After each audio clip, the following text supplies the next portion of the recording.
今日は四つ打ちリズムを追求するドイツ EDM のスタイルを解説していくよ。ドイツは EDM が盛んな国の一つで、シンプルなリズムの EDM が好まれている。等間隔でリズムを刻むバスドラム、要するに四つ打ちの EDM が主流の国。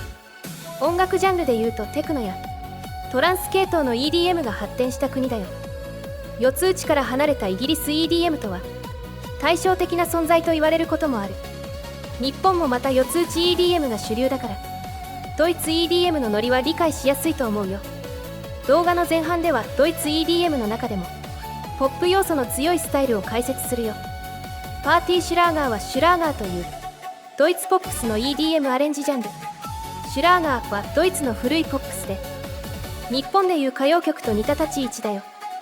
それの EDM アレンジなので、古さや民族音楽っぽさは少し残ってるね。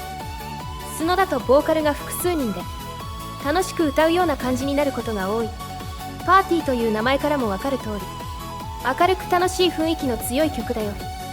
ハンズアップはトランス系のジャンルで、ハッピーハードコアの影響を受けている。明るくメロディアスな曲調で、トランスよりは激しいジャンルだね。ただハッピーハードコアほど激しくない。トランスとハードコアの中間くらいかな。ハンズアップは V4.5 プラスまでは効果がなく、V5 でようやく効果が出るようになった。でもまだ効果は弱くて、生成が不安定になりやすいね。ノイエドイチェトーデスクンストはシンセ音を多用するゴシックロック。ドイツはシンセ音プラスロック音楽も盛んで、この系統の音楽ジャンルもいろいろとあるよ。ただちょっと厄介な欠点があるから、今回はあまり深く解説しないことにした。厄介な欠点とは何かというと、スタイル名が長すぎること。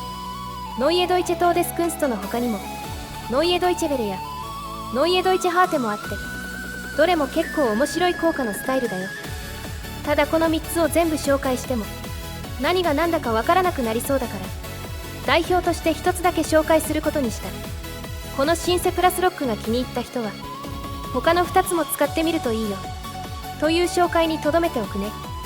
ちなみに長いジャンル名だから、略称で NDT と呼ぶのも一般的だけど、スノだと略称では効果が出ないよ。ちゃんと長い正式名称を入れようね。それじゃこの3種類のスタイルがどんな曲を生成するか聞いてみよう。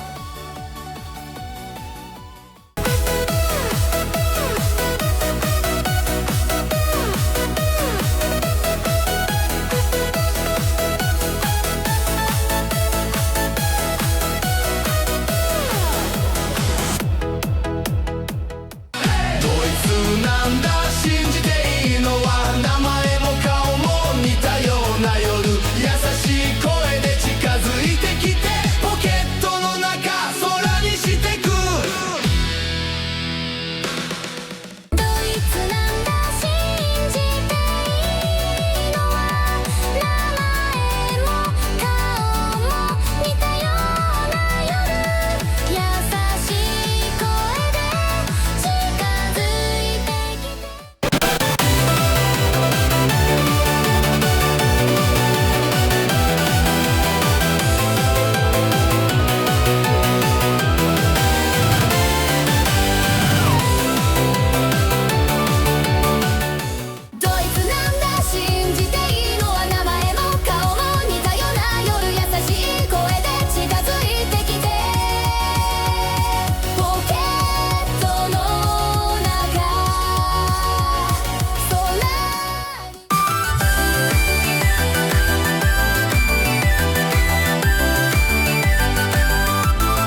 なドイツ EDM のスタイルがどんな曲を生成するか聞いてもらったよ。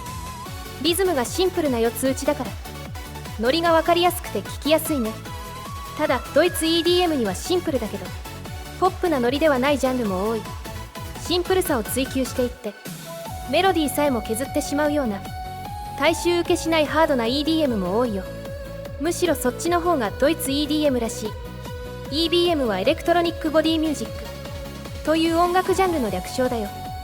EDM と名前は似ているけど EDM とは時代も系列も異なる音楽だよ。 EBM はシンセプラスロックの系列から派生したジャンルになるね。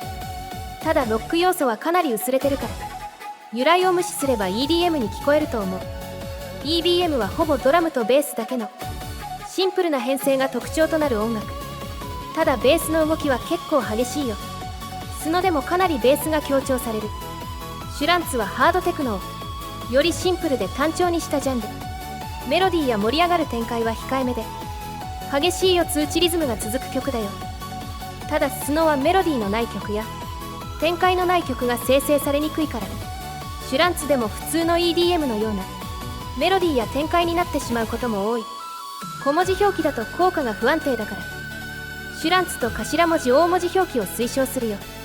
アグロテックはアグレッシブなテクノ、つまり激しさを強めたテクノ系の音楽。ただハードコアテクノのようにテンポが高速になったりはしないよ。全体的に音色が激しくなる特徴がある。ボーカルはシャウトになることが多いよ。それじゃこの3種類のスタイルがどんな曲を生成するか聞いてみよう。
シンプルなドイツ EDM のスタイルがどんな曲を生成するか聞いてもらったよ。メロディーが消えるくらいシンプルだとまあ一般的には受け入れにくい曲になる。ただスノだとシンプルなスタイルはスタイルの持つ要素が少ないからいろいろな曲と混ぜやすい特性がある。これはスノならではの面白い特徴だね。工夫すればポップな音楽を作る時でも役に立てるスタイルだと思うよ。それじゃまたね。